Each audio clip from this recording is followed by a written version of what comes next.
Welcome to this edition of Pacific Magazine. We're located here in Imjimgok, South Korea to celebrate 60 years of peace and prosperity on the Korean Peninsula. Today, the Republic of Korea has one of the world's strongest economies, but just 60 years ago, this country was left in ruins. On June 25, 1950, North Korean troops invaded South Korea at the 38th parallel, provoking an international incident. Unprepared for war, the United Nations and United States sent troops to support the Republic of Korea. Nearly 2 million Americans aided the efforts on the peninsula, fighting alongside South Korean troops for 3 years in horrible conditions. Finally, after 2 years of negotiation, on July 27, 1953, guns were silenced on the DMZ.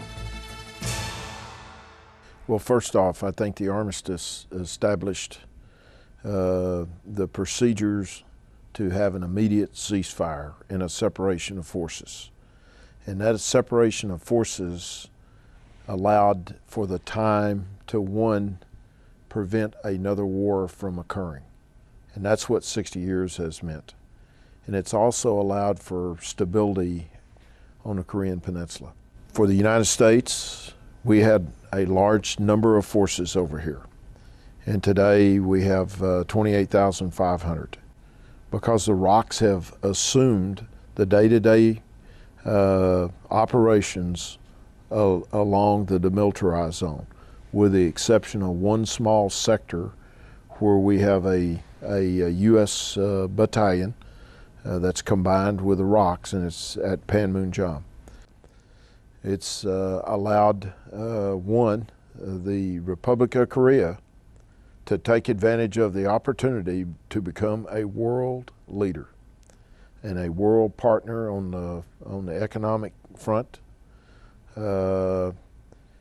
and a very professional military across the Army forces, Air Forces, Maritime, and their special operating forces to be able to provide security on the Korean Peninsula. And that's what the armistice has meant, I believe, to the Republic of Korea.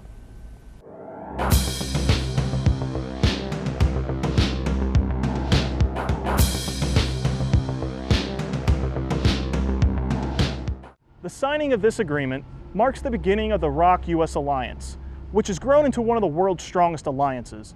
American service members who fought alongside Korean troops are honored each year with a trip to Korea, returning to see the streets they once walked.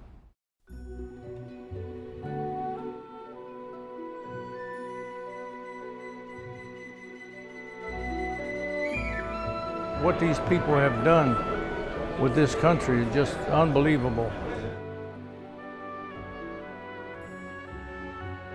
Well, first time I come into Seoul, I walked in on a dirt road from Incheon.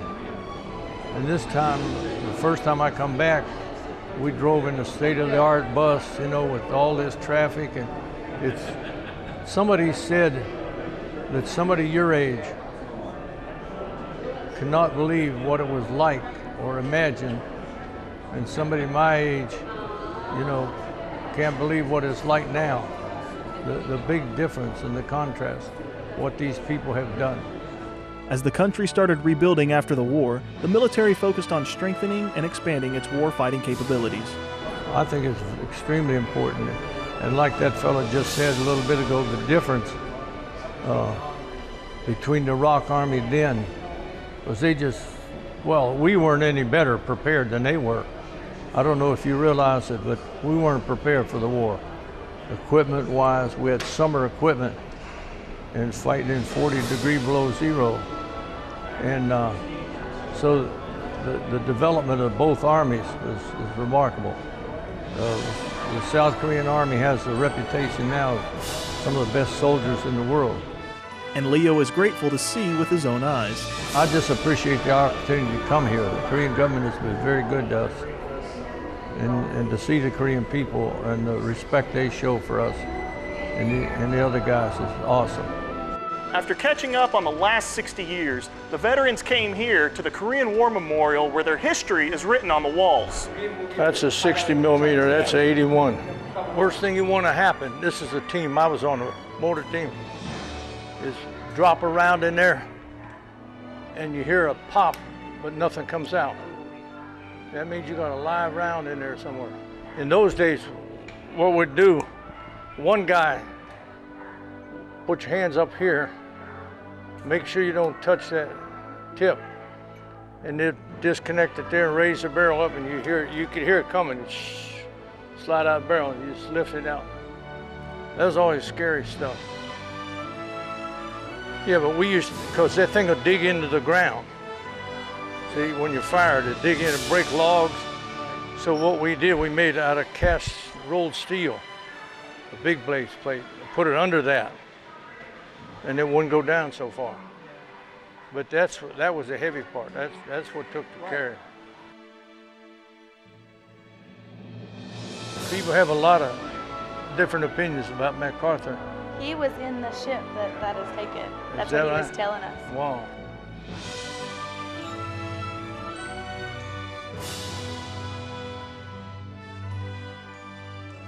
And they made us get off our vehicles and stand on the outer side of the road so those tanks could go by. Because they didn't want them too close to the edge, because if that road broke off, you know, the tank would go. And they didn't care about us, but I mean, one soldier. I hadn't been back in 60 years here, and it's remarkable. I couldn't believe my eyes when I seen this country. And Americans have fought for this country here. You see democracy in action right here. American people ought to see it. The people are wonderful. It's unbelievable. But they suffered a lot. Of course, we all suffered, but we didn't suffer as much as they did. Little kids, children, women. Sad about the war. Hard to eat your sea rations, little kids, you know, hungry. My job every day over here is to prevent war. And we don't want another war on the Korean Peninsula. As we come out of World War II in 1945, we did not think we were going to fight another war. But the American service members were called into action over here in 1950 as a result of aggression by the North Koreans and an attack that occurred on 25 June 1950. And we sent many young Americans to a faraway land where many of them gave their lives in defense of freedom.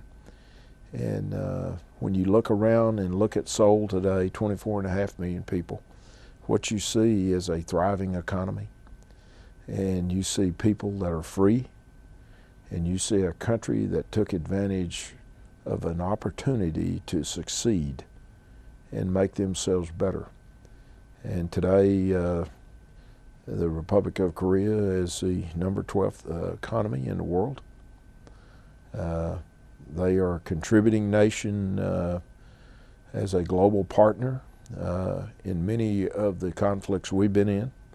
They've served with us in Iraq, they've served with us in Afghanistan, Horn of Africa. They have folks down in Haiti today that are providing humanitarian assistance. So they're trying to give back to the rest of the world.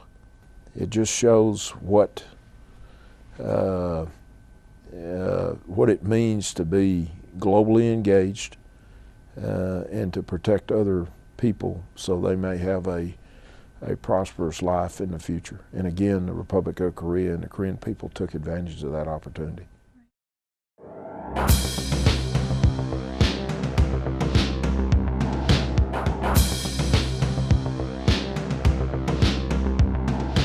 With the signing of the Armistice Agreement came the Demilitarized Zone, or DMZ. And it's here where Korean War veterans got to experience firsthand what their sacrifices have done for this country. Well, the Armistice Agreement, let's remember, it's not a political agreement. It's merely a separation of forces. And so when the Armistice Agreement was signed, what happened was military commanders along the line of stagnation marched out to a center point, drove about a 3-meter stake into the ground, and that's what defines the military demarcation line. And then the Armistice said we would back off 2 kilometers on either side of that, and that's what established the Demilitarized Zone. The boat that I came on was called the Brewster, which is neither here nor there, but we had 3 tank battalions on that because the armor here, well, we didn't have a whole lot of it here.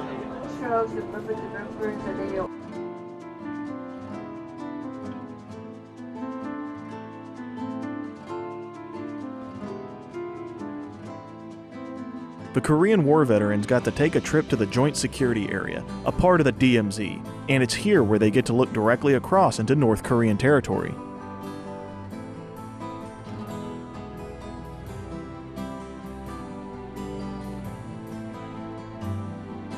The senior member of the United Nations Military Armistice Commission shared with us the importance of the JSA soldiers guarding the border. The Joint Security Area provides security for this area. They conduct tours which remind people of the importance of freedom and that freedom is not free. Now, they do this 365 days a year, 24 hours a day. It's not a very glorious job, and it's a very dangerous job as well. So these men and women are conducting a mission that is truly important and has great symbolism. My role in this battalion is to provide assistance and security for these visitors and to deliver them the exact information about the history of the Korean War and the Armistice. I feel very proud every day when every single visitors that I take care of safely return back to the base after their trip north. I tell them the truth. I tell them that they are important. I tell them that I know how hard it is for them to do their job. Not only is it dangerous, it's monotonous, and it's very easy to fall into a mannerism where you forget how dangerous the situation is. So I try to remind them that they are important, they need to keep safe, they need to train, they need to be vigilant. And they're doing this for their families and the peace of this country as well as Northeast Asia. I think this battalion is symbolic of the ROK-US alliance in that we are serving under a single banner for a single purpose. The ROK soldiers and the US soldiers may have different hair color, different languages, different culture, but serving in the JSA, I feel like we are more brothers and more like comrades. I think that the ROK-US alliance is crucial for the peace of the Korean Peninsula and the world. After seeing how ROK soldiers protect the border, we got to visit the Bridge of No Return, where a former Korean POW takes a walk down memory lane. Very emotional. When you think 60 years ago, came across this bridge in Russian Molotov trucks with all of us in the back of those trucks, still in the blue POW uniform that they had issued us, made we wear. And it was sure good to get rid of that thing and put on a good old fatigue uniform again. Raleigh came to Korea in 1950 beside 2 million other Americans to fight against communist aggression. But unlike many of his fellow soldiers, he spent most of his time in captivity. If there was any torture, there was mental torture. They didn't torture us physically because they tried to convince us that communism was great. You can't beat a guy half to death and convince him that their way of life is the very best thing for humanity. And they finally stopped after about 16 months. They discovered that they were doing more harm to their cause than good because we were absolutely fed up with what they were trying to teach us and told them just you know what they can do with their communism. They can, excuse me, put it where the sun doesn't shine. Looking back at his experience, Raleigh can only feel proud to be part of history. It's one of the strongest alliances that have ever existed in history, is this alliance between the United States and the Republic of Korea. And it's great. It's a great feeling to know that I was a part of helping literally, I think, save the country from communist aggression. All you have to do is look at that Lights of the World, that map. You can see the difference. After more pictures and a couple of jokes, I wish I could walk out into the middle of this thing. the next stop on our journey was to OP Dora, where veterans could overlook more of North Korean territory. We're at Observation Post Dora on the western end of the DMZ. Observation Post Dora during the Chosun Dynasty was a signal fire mountain. And signal fires were a way that the kingdom could use to rapidly communicate emergency messages. In the more recent times, at the last 18 months of the Korean War, this was a ROK Marine Corps general outpost.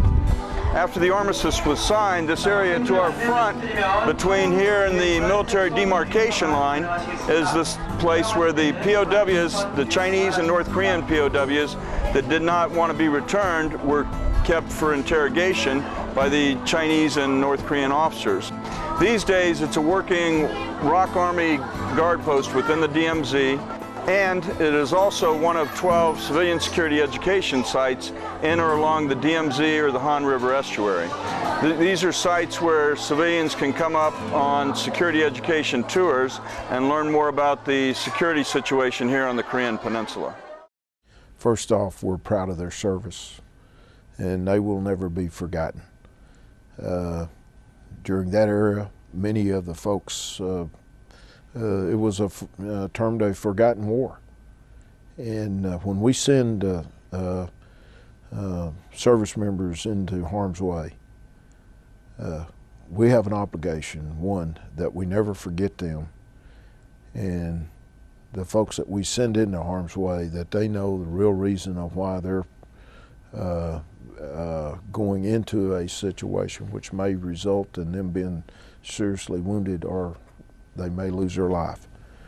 And that is important because that's sacrifice. But service to nation is noble, and it's one of the most honorable things that you can do.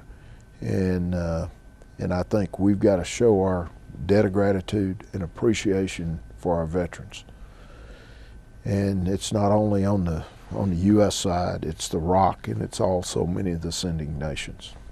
I will tell you that South Korea does a phenomenal job of recognizing the Korean War veterans. And I've been to many of the celebrations where they bring our veterans back, and they show them their debt of gratitude and appreciation. And many of the veterans that I've talked to, one, they think that their service in Korea during the period of a very tough war was probably one of the best things they ever done, because they see the results of a country that took advantage of an opportunity to grow and become a world leader, not only from a political sense, but also from an economic sense. When you go back and look what happened after the Korean War, South Korea, the Republic of Korea, is essentially devastated. And we lost 37,000 American lives. Many, many thousands of other lives from the other sending states as well were lost. Now let's look at Korea today. It is one of the best economies in the world. You can take a picture of a satellite map, satellite picture of the Koreas, and what you see across South Korea is lights everywhere. It's a growing economy. They've brought a political system, a military system, an economic system, and done some really great things with their country. So when the Korean War veterans come back, they look at this country and are absolutely amazed. And they know that their sacrifices, the sacrifices that were made by them and their families during that time, were well worth it, because Korea took an opportunity that was given to them, and they capitalized on that. It's a picture that tells, I mean, it's 1,000 stories in that one picture right there, and it really shows the difference between the two Koreas, between the Democratic People's Republic of Korea and the Republic of Korea, how a nation, if given an opportunity, and if given a chance to do something, can make something of themselves.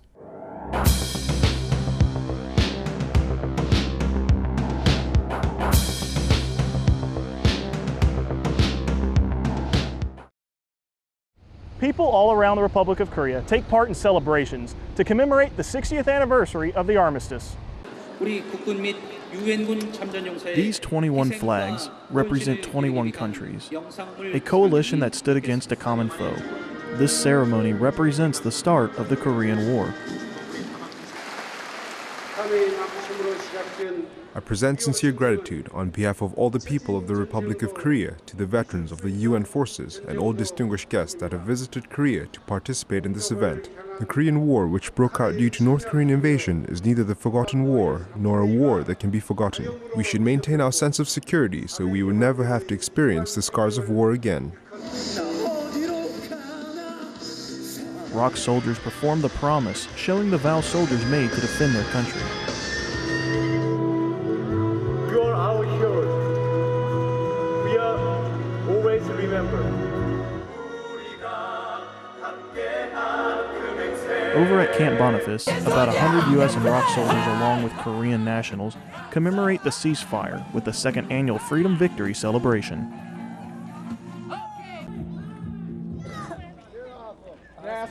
This event is a warm welcome for one newcomer.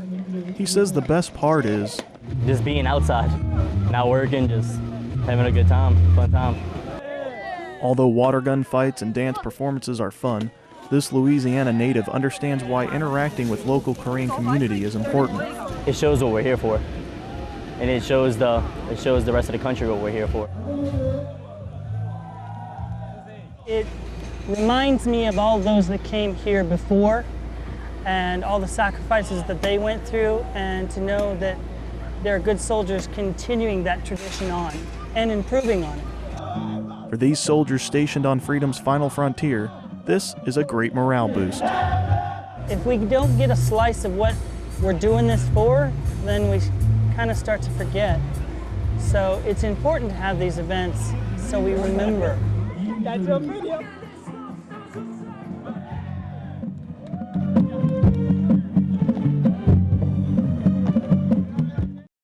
The ROK-US alliance is as strong as it's ever been. And this year we also celebrate the 60th anniversary of the Mutual Defense Treaty signed 60 years ago between the Republic of Korea and the United States. And over the last few years, back with President Bush and then President Obama, who has really embraced this whole notion of the importance of the ROK-US alliance, it's just continued to get stronger. And I think the key ingredient to that has been how close the ROK and US militaries work together. I've seen that in my 2 years here as we've worked through some tough security challenges with the North Koreans, and we've prevailed with that.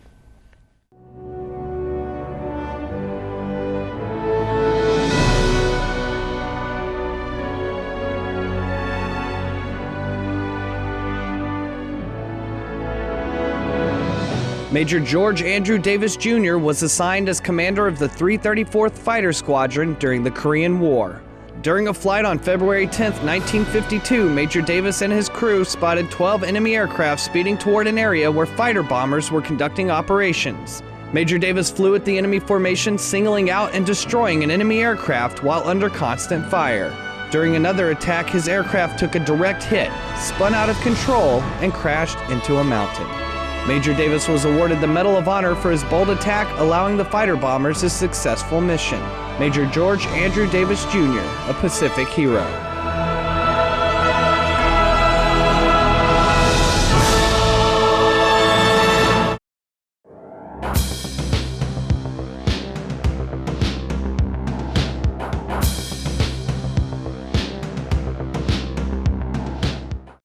As the country began to rebuild after the war, businesses boomed, and soon the Republic of Korea became one of the strongest economies in the world.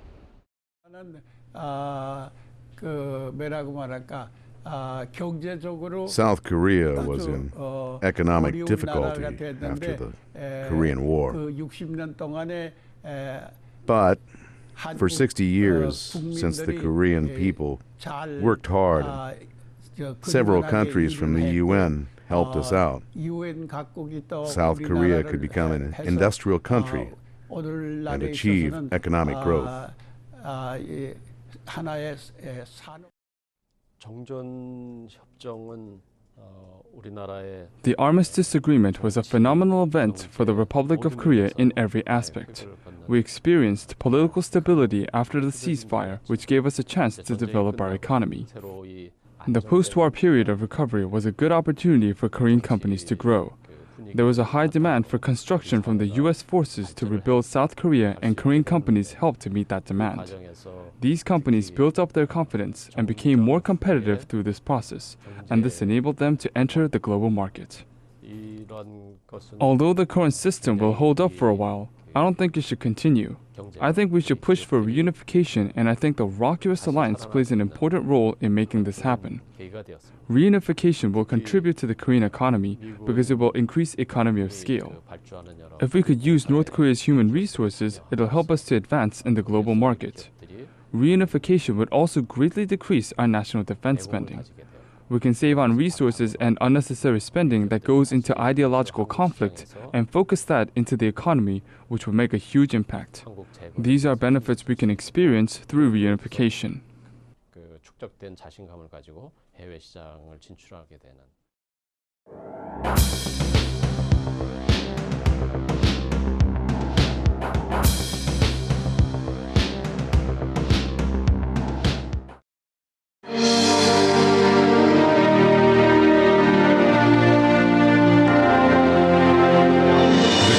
Augmentation to the United States Army or KATUSA program began in July 1950 with the outbreak of the Korean War. Such a close collaboration between two nations' militaries was pivotal for success during the war.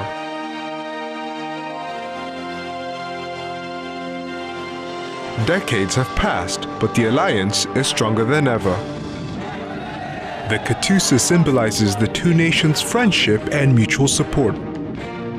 Today, no less than 3,800 KATUSA soldiers are serving alongside USFK, fully integrated in various units, including medical, communication, military police, and combat arms units.